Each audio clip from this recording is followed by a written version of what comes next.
안녕하세요. 이번 영상에서는 지난 영상에 이어서 토익 RC 영역 공부 팁을 가지고 돌아왔습니다. 생각보다 많은 분들이 저번 영상을 봐주시고 다음 편도 기다려주셨는데요. 정말 감사합니다. 이번 영상을 준비하면서 토익 문제집을 다시 한번 풀어봤어요. 어떤 노하우를 말씀드리면 좋을지 열심히 고민해서 가득 담아왔으니까요. 편하게 들으시면서 마음에 드는 팁만 쏙쏙 가져가서 활용하시면 좋겠습니다. 오늘은 RC 영역 팁 그리고 토익 공부 전반에 대한 이야기를 다룬 아우트로까지 이어질 예정입니다. 아직 1편을 안 보신 분들께서는 LC 팁과 주의사항 등이 담겨 있으니까요. 먼저 보고 오셔도 좋을 것 같습니다. 오늘은 뒤로 갈수록 중요한 팁이 많으니까 조금만 집중해주세요. 자, 그럼 시작합니다.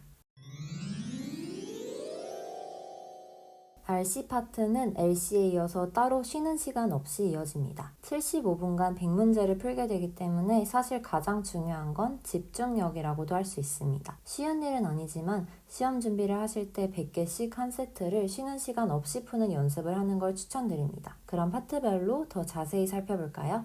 RC는 파트 5부터 7까지 세 영역으로 나뉘어 있습니다. 파트 5는 단문의 빈칸을 채우는 문제인데요. 문장 단위로 문제가 나오다 보니까 문법과 어휘 지식이 직접적으로 활용되는 영역이에요. 문법과 어휘는 어느 정도 베이스가 쌓이고 나면 이제 뭘 위주로 더 공부하고 연습해야 하는지 길을 잃기가 쉬운데요. 이 팁이 방향을 잡는데 조금이나마 도움이 되었으면 좋겠습니다.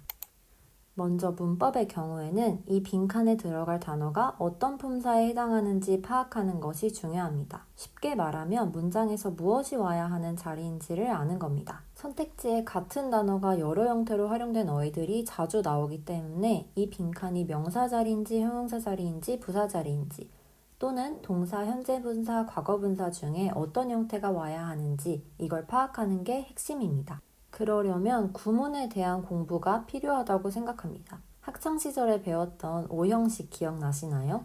물론 몇 형식이 무슨 구조인지 이런 걸 외우실 필요는 없지만 문장의 구조를 큰 덩어리들로 파악하는 훈련이 되어 있어야 지금 빠져있는 덩어리가 뭔지 알 수 있습니다. 이때 끊어읽기를 활용하신다면 구조를 빠르게 분석하는 데 도움이 됩니다. 또 하나, 제가 과외를 하면서 많이 받는 질문이 문법 문제도 해석을 꼭 해야 하냐는 질문인데요. 제 답은 보통 yes입니다. 해석을 해야 자연스럽게 문장 구조도 알 수 있기 때문에 그리고 파트 5는 짧은 텍스트인 만큼 해석을 하면서 푸는 것을 권장해 드립니다. 다음으로 어휘도 정말 중요한데요. LC와 마찬가지로 기출문제를 풀면서 몰랐거나 헷갈렸던 단어들을 노트에 정리하는 것이 가장 좋다고 생각합니다.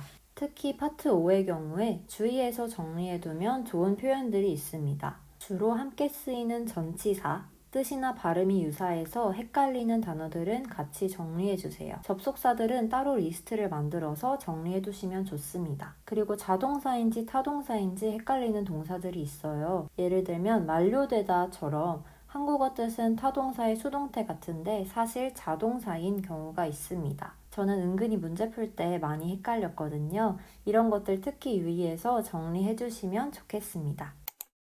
파트 6은 장문의 빈칸을 채우는 문제로 보통 편지나 이메일 등 짧은 텍스트가 주어집니다. 문법이나 어휘의 중요성은 크게 다르지 않습니다. 하지만 지문이 조금 더 길어지기 때문에 빈칸 앞뒤의 문형과 문맥을 꼼꼼하게 살펴야 합니다. 그럼 빈칸 앞뒤 내용만 읽으면 되는 건가요? 라는 질문을 하실 수 있는데요. 개인적으로 저는 지문을 처음부터 끝까지 다 읽는 걸 선호합니다. 빈칸에 단어가 아니라 문장을 채워넣는 문제도 하나씩 있는데 이 문제는 글 전체를 파악해야 답이 명확해지는 경우도 있기 때문입니다. 대신 지문에 대해서 깊은 이해를 요하는 유형은 아니기 때문에 파트 7에 비해서는 가볍게 읽으면서 빈칸이 나올 때마다 답을 체크했습니다. 파트 5보다 글이 조금 길어졌을 뿐이지 난이도 자체는 오히려 쉬울 때도 많으니까요. 빠르고 정확하게 읽는 연습을 하시면 좋을 것 같습니다.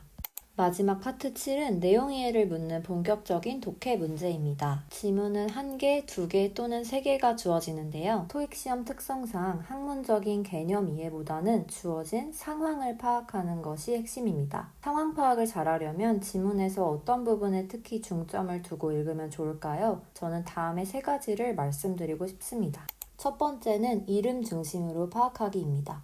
이건 이름을 외워야 한다는 이야기가 아닙니다. 누가 뭘 하는 사람인지 파악해야 한다는 건데요. 우리가 드라마를 볼 때 인물 관계부터 파악하는 것처럼 지문에 어떤 사람들이 등장하고 각각 뭘 하는 사람인지 아는 것이 상황 파악의 시작입니다.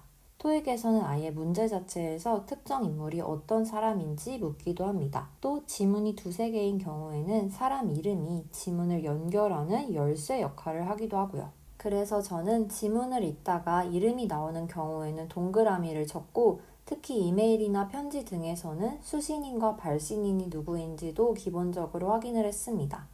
실제로 사람을 헷갈려서 문제를 틀리는 경험을 몇 번 했었는데 이렇게 하니까 더 이상 안 틀렸어요. 사람이랑 비슷한 맥락으로 회사 이름이 여러 개 나올 때도 잘 확인해 두시면 좋겠습니다. 두 번째는 시간 중심으로 읽기입니다. 메신저를 주고받은 내역이나 행사 스케줄 등이 주어졌을 때 특히 중요한 부분인데요. 문제 자체에서 특정 시각을 주고 이때 누가 뭘 하고 있는지 묻거나 또는 반대로 이거라는 시각이 언제냐를 묻습니다. 그래서 시간이나 날짜, 장소 등을 좀 더 신경 쓰면서 읽어주시면 좋겠습니다. 세 번째는 지문을 유기적으로 연결하면서 읽기입니다. 지문이 2개나 3개 복수로 주어지는 유형에 해당하는데요. 각 지문이 보통 같은 주제를 다른 관점에서 다루고 있는 경우가 많기 때문에 정보들을 연결해서 통합적으로 이해하셔야 합니다. 예를 들어 4월에 작성된 한 기사에서 5월에 레스토랑 A가 오픈할 예정이라고 보도한 내용이 주어졌습니다. 그런데 이어지는 지문은 7월에 게시된 고객의 리뷰이고 이 고객은 지난달에 오픈한 레스토랑 A에 다녀왔다 라는 언급을 합니다. 그럼 여기서 레스토랑의 오픈에 대해 우리가 추측할 수 있는 건 무엇일까요? 바로 레스토랑의 오픈이 계획보다 늦어졌다는 겁니다. 5월 오픈 예정이었는데 6월에 오픈을 했다는 거죠. 이렇게 지문에 주어진 정보들을 종합해서 능동적으로 생각하면서 읽는 자세가 필요합니다. 이제 상황을 파악하는 연습이 되셨다면 여기에 몇 가지 팁을 더하고 싶습니다. 흔히들 문제의 답은 지문 안에 있다고 하는데요. 토익도 마찬가지입니다. 넓은 시야를 가지고 답의 근거를 지문에서 찾는 연습을 하면 답을 고르는 데 도움이 됩니다. 그리고 지문을 빠르게 읽다 보면 글을 제대로 읽지 않고 마음대로 내용을 해석해버리기 쉬운데요. 파트 7에서는 꼼꼼히 해석하는 게 생각보다 중요합니다. 그런데 저는 가끔 해석을 해도 문제가 안 풀리는 경우가 있었어요. 바로 제 해석에 너무 갇혀서 제대로 된 이해를 못한 경우였습니다. 때로는 다른 방향으로 해석이 가능한지 유연하게 생각해보는 자세도 필요합니다. 만약 단어의 뜻을 한정적으로만 알고 있었던 경우라면 새롭게 알게 된 뜻도 꼭 정리해 주시고요. 예를 들어 이 단어를 효과적인 이란 뜻으로만 알고 있었다면 이상한 방향으로 해석을 할 수밖에 없겠죠. 실전에서는 틀리지 않도록 공부하면서 외우고 체화해 주세요. 마지막은 paraphrasing입니다. 아마도 영어 공부를 하면서 한 번쯤은 들어보셨을 것 같은데요. 지문에 나온 표현 그대로를 선지에 제시하는 것이 아니라 같은 뜻을 가진 다른 표현으로 바꿔서 제시하는 겁니다. 예를 들면 매년 수많은 관광객이 이곳을 방문한다를 이곳은 관광객들에게 인기가 많다로 바꾸는 식이죠. 지문의 표현이 선지에서 이렇게 바뀌어서 나왔구나를 캐치하면 문제 푸는 게 한결 쉬워집니다. 네, 드디어 토익 팁 영상의 마지막이네요. 저와 함께 여기까지 와주셔서 감사합니다. 이제 간단하게 공부 전반에 대한 이야기를 하고 마칠게요. 댓글로 제 공부 시간을 물어봐 주신 분이 계셨는데 저는 매일 2시간 동안 시간에 맞춰 기출문제 한 세트를 풀고 이어서 2시간 동안 해설지를 보면서 복습을 했습니다. 이렇게 3주간 10개의 세트를 2회독한 후에 시험에 응시했습니다.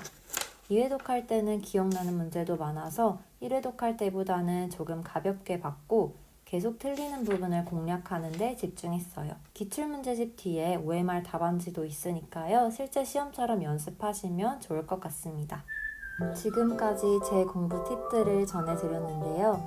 마지막으로 꼭 추천드리고 싶은 방법이 바로 자신만의 팁을 만드는 겁니다. 공부를 하는 과정은 몇 문제를 맞고 틀렸는지가 중요하다기보다는 왜 틀렸는지 정확히 알고 체화하는 데 목적이 있다고 생각합니다. 지금까지 제가 전해드린 팁도 시행착오를 거치면서 노트에 정리해둔 것들을 모아본 것인데요. 여러분도 자신만의 팁을 하나씩 적어두신다면 그게 쌓여서 좋은 자산이 될 것이라고 생각합니다. 저보다 훨씬 잘 해내실 수 있으니까요.